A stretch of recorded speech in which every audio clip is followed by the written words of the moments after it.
بسم اللہ الرحمن الرحیم۔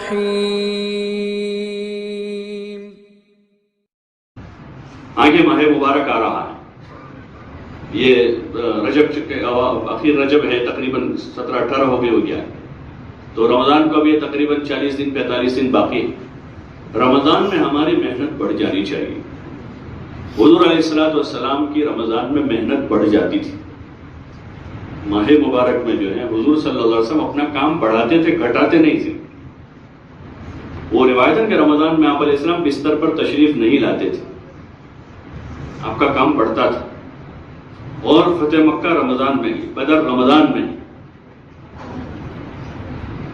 تو آپ ہماری محنت بھی رمضان میں بڑھے اپنی عبادت کے ساتھ۔ عبادت بھی بڑھانی ہے رمضان میں، کہ روزہ ایک مستقل عبادت ہے، روزہ ایک مستقل رمضان کی عبادت ہے۔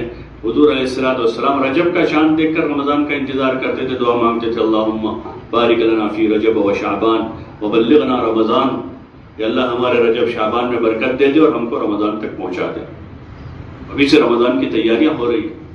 پھر رمضان آیا تو رمضان کے جو تقاضے تھے وہ سارے تقاضے آپ علیہ السلام نے پورے کیے اور صحابہ سے پورے کروائے۔ تو ہم بھی اسی ذہن کے ساتھ چلیں، رمضان میں آرام کرنے کا ذہن نہ ہو ہمارا۔ اگر ہمارا یہ مجمع جو اوپر کی سطح کا ہے، صوبائی سطح کے ذمہ داروں کا، وہ اگر رمضان میں اپنی محنت کے ساتھ، اپنی جو روزمرہ کی اور سال بھر کی محنت ہے اس محنت کے ساتھ اپنی قربانی بڑھائے گا، تو انشاءاللہ اس کا اثر ضلعوں کے ذمہ داروں پر ہوگا، اور پھر ان کا اثر حلقوں کے ذمہ داروں پر ہوگا، اور پھر ان کا اثر مسجدوں تک پہنچے گا، اور ایک مستقل نظام بنے گا۔ ایک زمانہ تھا پچھلے کچھ سالوں پہلے، 10-15 سال پہلے، رمضان میں عامتاً کام بند جیسا ہو جاتا تھا۔ اکثر جگہ کہ سہ روزہ جماعتیں نہیں نکلتی تھی، اور 2.5 گھنٹے سکڑ کر آدھا گھنٹہ 1.25 گھنٹے پر آ جاتے تھے، اور رمضان سے پہلے جماعتیں نکل گئے، اب رمضان کے بعد جائے گی باقی جماعتیں۔ لیکن ان کی اس محنت کا مذاکرہ ہوتا رہا، تو اب بعضے ہمارے ملک کے بعضے صوبے، جیسے کل کرناٹک والوں نے سنا ہے، یہاں والوں نے کارگزاری میں، کہ ان کے ذمہ داروں نے طے کیا ہے کہ رمضان کے ہر عشرے میں 1 مرتبہ 3 دن لگائیں گے، 3 مرتبہ 3 دن لگائیں گے۔ وہ 1 مرتبہ لگائے تو رمضان میں 3 بار لگائیں گے۔ اب یہ ذمہ داروں نے طے کیا ہے، پھر ان کا اثر ان کے نیچے جائے گا، ان کا اثر ان کے نیچے والوں پر جائے گا۔ رمضان میں ایک بہت بڑا طبقہ اپنے کام کاج سے فارغ رہتا ہے، کام کم کر دیتا ہے۔ دوسرا جو عام مجمع ہے، عام مجمع، وہ ماہ مبارک کے انوارات، اس کی رحمتیں، اس کے برکات کی وجہ سے قلوب میں نرمی ہوتی، اور مشہور حدیث ہے کہ سرکش شیاطین بھی قید ہو جاتے ہیں، قلوب میں بھی نرمی ہوتی ہے۔ محنت کا بہترین موقع ہمارے پاس ہوتا ہے۔ اچھا، جن کو ہم سال بھر تلاش کرنے جاتے ہیں، ہوٹلوں پر، دکانوں پر، مارکیٹوں میں، وہ نہیں ملتے وہاں، وہ سارے مسجد میں ہوتے ہیں، اور بعضے تو روزانہ 4-5 گھنٹے مسجد میں گزارتے ہیں۔ اچھا، ہم آتے جاتے ان کو دیکھتے ہیں، بعضے مرتبہ دعا سلام بھی کر لیتے ہیں، لیکن چونکہ ہماری محنت کا نظام ہی نہیں ہوتا، تو پھر ان سے بیٹھ کر تفصیل سے بات نہیں کر پاتے۔ یا ہم مطمئن ہو جاتے ہیں کہ وہ مسجد میں آ چکے ہیں، پھر عید کا چاند دیکھ کے وہ چلے جاتے ہیں۔ تو اس لیے ماہ مبارک میں محنت کو بڑھایا جائے، اپنے اضلاع اور حلقے کے ساتھیوں کو اس پر آمادہ کیا ہے کہ اپنی قربانی بڑھاویں، اپنی قربانی کو بڑھا دیں۔ اور رمضان میں ہماری دیگر عبادات، تلاوت، ذکر کی جو مشغولی بڑھے گی، تو وہ اپنے راحت آرام کے وقت میں سے ہم کریں، کہ راحت آرام کو کم کر دیں اور ذکر، تلاوت، عبادت بڑھا دیں۔ جیسے آپ علیہ السلام اپنے معمولات کو رمضان میں بڑھا دیتے تھے، تو وہ راحت آرام کم کر دیتے تھے۔ رمضان میں راحت آرام اور کھانا پینا کم ہو جاتا تھا۔ سحری معمولی سے سحری کر کے روزہ رکھ لیتے تھے، معمولی سے افطار کر کے پھر رات بھر عبادت کرتے تھے، اور دین کے میں جو تقاضے آپ کے ذمے تھے، دین سیکھنے سکھانے کے، امت تک پہنچنے کے، اور اگر کوئی وفود مہمان ہے تو ان سے بات کرنے کے، اور جیسے بدر کا موقع آ گیا تو بدر میں جانے کا تقاضا آیا، اور فتح مکہ کا موقع آیا تو وہ اس وقت کا تقاضا جو بھی تھا، وہ کوئی تقاضا متاثر نہیں ہوا رمضان کی وجہ سے۔ اس لیے ہم بھی کوشش کریں اس کی کہ ہماری قربانی بڑھاویں ماہ مبارک۔ خود اگر صوبائی سطح کے ذمہ دار قربانی بڑھائیں گے تو اس کا اثر اپنے آپ پیچھے جائے گا۔ اور یہ جو شکل ہے کہ بھئی سہ روزہ 1 کے بجائے 2 کے بجائے 3 مرتبہ لگاویں، تو آسان بھی ہے کہ 7 دن گھر ہے آدمی 3 دن جماعت میں چلا جائے، اور اپنی مسجدوں سے جماعتیں بنواوے ذمہ داروں کے پاس۔ مسجد کے اطراف میں بہت سارے لوگ ہیں جو سال بھر ہاتھ نہیں لگ رہے، ان کو ماہ مبارک میں آمادہ کریں۔ ہمارا سورت شہر جو ہے، سورت مصروف شہر شمار ہوتا ہے، بہت مصروف شہر شمار ہوتا ہے۔ 10-15 سال پہلے وہاں بھی تھا کہ رمضان میں جو ہے جماعتیں کم ہو جاتی تھی 3 دن، پھر جب ایک آواز لگی اور ذمہ دار حضرات نے طے کیا کہ نہیں رمضان میں جماعتیں بنانی ہیں، تو ابھی ان کے وہاں سے عام دنوں میں ان کی 200 کے قریب کی اوسط ہے، 200 جماعتیں مہینے کی، رمضان میں تقریباً ان کی 700 جماعتیں جاتی ہیں 3 دن کی، حالانکہ مصروف شہر ہے۔ لیکن انہوں نے آواز لگائی، ذمہ دار حضرات 2-3 مرتبہ لگاتے ہیں 3 دن، تو پھر اس کا اثر ان کی مسجد کے ذمہ داروں پر، وہ آواز لگاتے ہیں کہ ہم 3 مرتبہ تیار، ہر عشرے میں جماعت بنائیں گے۔ تو اس طرح سے پھر وہ جماعتیں بن کر جاتی ہیں، اور تقریباً وہ وہاں 700 جماعتوں تک پہنچے، اور وہ جماعتیں پھر قرب و جوار میں جاتی ہیں، وہ جماعتیں پھر نقد جماعتیں بناتی ہیں۔ اور اس میں بہت سارے ایسے لوگ ہاتھ لگتے ہیں جن کا جماعت میں نکل کر زندگی کا پہلا روزہ ہوتا ہے۔ 5-6 سال پہلے ہماری مسجد سے ہماری جماعت بنی رمضان میں 3 دن کی، تو ہم لوگ گئے، ایک آدمی ایسے ہی زیادہ دین سے قریب نہیں تھے، ان کی تشکیل ہوئی، وہ ساتھ میں آئے، تو میں نے تعلیم کے بعد ان کے ساتھ بیٹھا اور میں نے ان کو خیر خیریت پوچھی، تو انہوں نے باتوں میں بتایا کہ میری 57 سال کی عمر ہے، آج میں نے پہلا روزہ رکھا ہے، پہلا روزہ آج رکھا ہے۔ ایسے بہت سے لوگ قریب آتے ہیں ماہ مبارک میں، اس لیے گزارش ہے کوشش کریں اس کے ذریعے سے روزے زندہ ہوں۔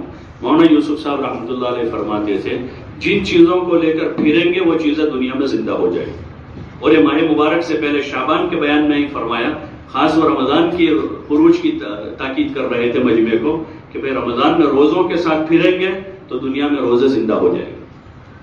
تو اس لیے اس کی کوشش کرنی چاہیے، اپنی سطح سے ہم محنت کر لیں، باقی اپنے ساتھیوں کو ترغیب دیں کہ وہ بھی اپنی قربانی بڑھاویں، اور عبادت کی بھی کثرت کرنی ہے۔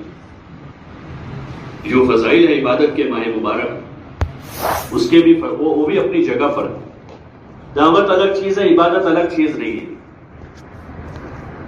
وہ دونوں الگ الگ نہیں ہے، دونوں ایک ساتھ ہیں۔ انبیاء علیہ السلام نے دعوت کے ساتھ عبادت کی ہے، عبادت کے ساتھ دعوت کا کام کیا، دعوت عبادت الگ نہیں۔ رمضان میں جو آ کر مسجد میں آ کر قرآن پڑھنے والا مجمع ہے وہ بھی بہت قیمتی ہے، جو تہجد پڑھنے والے بہت قیمتی ہیں، وہ الگ نہیں ہے، وہ ہم سے، وہ ہمارے ہیں، ہم ان کے ہیں۔ یہ ہے کہ ان کے ان اعمال کو سراہتے ہوئے، ان کی عبادت کو، ان کے ذکر کو، ان کی تلاوت کو، اس کو سراہتے ہوئے ہمیں ان کو اپنے ساتھ جوڑنا ہے، ان کے جو اعمال ہیں جو کر رہے ہیں، کیونکہ وہ تو مقصد ہے۔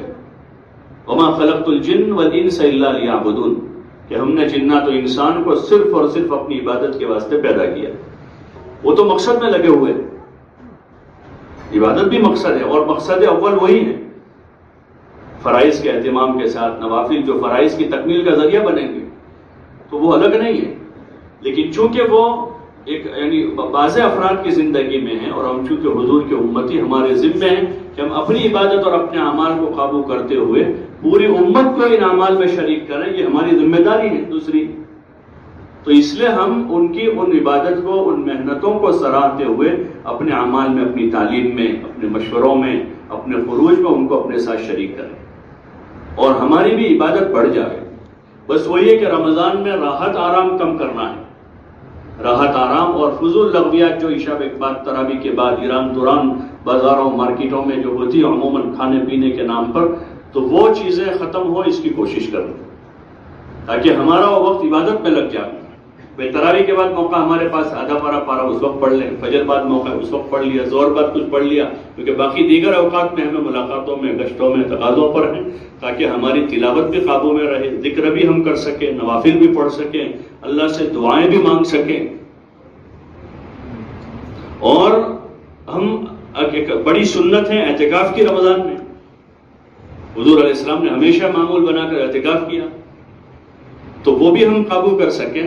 لیکن یہ ہے کہ ان ساری چیزوں کو ساتھ لے کر ایسا ہم نظام بناویں کہ ہمارے دعوت کے تقاضے، گشت اور اعمال بھی متاثر نہ ہو، اور ہماری روزے کے ساتھ تلاوت، ذکر، صدقہ، خیرات وہ ساری چیزیں ہماری قابو میں رہے. فضائل رمضان میں جو ہے شیخ نے روایتیں نقل کی ہیں اس میں روزوں میں تلاوت، روزے کے ساتھ صدقہ، روزے کے ساتھ اعتکاف، یہ ساری چیزوں کو ترتیب کے ساتھ اندر وہ روایت لا کر اس کو بیان کیا ہے. وہی ہمارے لیے اسوہ ہیں جو آپ صلی اللہ علیہ وسلم نے کیا ہے. اس لیے گزارش ہے کہ اس کی کوشش کریں کہ ہماری عبادت بھی جو ہے عام دنوں کے مقابلے میں بڑھ جائیں. رمضان کی راتیں عبادت کی راتیں، تو اس میں ہماری کثرت عبادت بھی قابو میں آوے، دعاؤں کا بھی اہتمام ہو. دعاؤں کی خاص تاکید کی جا رہی ہے بزرگوں کی طرف سے کہ ہم اپنی دعا کی مقدار بڑھاویں. یہ ساری ہماری تدبیریں ہیں، ان تدبیروں میں بھی کسر نہیں کریں گے، اس میں کمی نہیں کریں گے کہ ساری تدبیریں اپنی ذات سے کریں گے، اپنے مجمع کو ان تدبیروں میں لگائیں گے اور اس کے ساتھ دعا ہے. تدبیر کرنے سے پہلے بھی دعا مانگیں گے جو انبیاء علیہ السلام کا طریقہ ہے، اور اپنی تدبیروں کے بعد بھی اپنی تدبیروں پر بھروسہ نہیں کریں گے، بلکہ بزرگوں سے سنا کہ اپنے کام کی نفی کریں. سارا کر کے ہم اپنے کام کی نفی کریں گے، ہم کچھ نہیں کر رہے، ہم سے کچھ نہیں ہو رہا، جو کام کا حق ہے وہ ہم ادا نہیں کر پا رہے.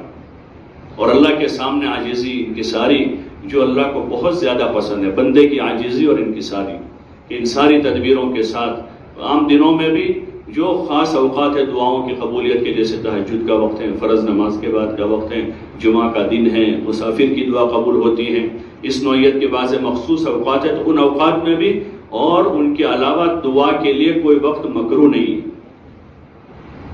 ہر وقت آدمی بیت الخلا میں جاتے ہوئے دعا مانگ سکتا ہے اور نکلتے ہوئے بھی دعا کرتا ہے. چلتے پھرتے اٹھتے بیٹھتے ہر وقت دعا کی مقدار بڑھانے کی ضرورت ہے کہ ہم اللہ کی طرف متوجہ ہوں، اللہ کے سامنے مانگیں، دعا کریں، اور عاجزی اور انکساری کے ساتھ اپنی محنت کو بارگاہ خداوندی میں قبول کروانا کہ اللہ پاک ہماری محنت کو قبول کر. اگر قبول ہو گئی تو تھوڑی کافی ہو جائے گی کہ اس کی وہاں قبول ہو گئی. جیسے کام کا ہمارا معروف طریقہ جو ہے تبلیغ کا، وہ بارگاہ خداوندی میں قبول ہوا بزرگوں کی محنت سے، تو دنیا بھر میں چل پڑا ہے، اور جو نہ وسائل ہیں نہ اسباب ہے اس کے. تبلیغ کے کام کے چلنے کے ساتھ وسائل اسباب کا کوئی دخل نہیں. جو ظاہر میں وسائل ہوتے ہیں کہ بھئی مال ہو، مالیات کا کوئی بڑا نظام ہو جس سے لوگ کوئی شعبہ چلتا، یا کوئی حکومت اس کے ساتھ کہ جو حکومت اس کو تعاون کرتی ہو، اس کو چلاوے، تو کوئی وسائل نہیں ہے. یہ قبولیت اللہ کی طرف سے کہ کام دنیا میں چل رہا. اب ہماری جو محنتیں، ہماری کوششیں ہیں، ان کوششوں محنتوں کو قبول کروانے کے لیے ہمیں رونا گڑ گڑانا ہے. اللہ کے سامنے روئیں گے، گڑ گڑائیں گے، صدقہ دیں گے، اللہ سے مانگیں گے، تو اللہ کی ذات سے امید ہے کہ اللہ پاک ہماری محنتوں کو قبول کر کے سب سے پہلے ہمیں اور پھر اللہ پاک پورے عالم میں ہدایت کی ہوا چلا. اس لیے عام دنوں میں بھی اور خصوصاً ماہ مبارک رمضان کے مہینے میں ہم خود بھی اہتمام کریں دعاؤں کا، اور اپنے دوستوں کو، اپنے ساتھیوں کو بھی اس کی تاکید کریں کہ وہ خوب دعاؤں کا اہتمام بڑھے، خصوصاً تہجد میں، جو بہت قیمتی وقت ہے، وہ بہت قیمتی وقت ہے، اللہ کے دربار کی وہ خصوصی حاضری کا وقت. تو اس وقت جو ہے سحری کے بعد تھوڑا وقت بچا لیں، یا سحری سے پہلے اپنی تہجد اور دعا کی پابندی کر کے آخر وقت میں سحری کر لی، تو اپنے ساتھیوں کو بھی اس پر آمادہ کریں کہ خوب دعاؤں کی پابندی کریں. اس کے علاوہ دن کے اوقات میں بھی دعا اور معمولات کی پابندی ہو. رمضان آ رہا ہے تو رمضان سے پہلے کچھ دنوں پہلے ہی فضائل رمضان کی تعلیم شروع ہو جائے، دیگر کتابوں کے ساتھ. فضائل رمضان، ذکر، فضائل قرآن، تبلیغ کے ساتھ ساتھ فضائل رمضان بھی جو ہے مسجدوں میں شروع ہوں، تاکہ ابھی سے رمضان کا ماحول بننا شروع ہو اور لوگوں میں روزہ، تراویح، تلاوت، ذکر، عبادت، اعتکاف، ان چیزوں کی رغبت پیدا ہو. اس کی کوشش کرنے کی ضرورت ہے.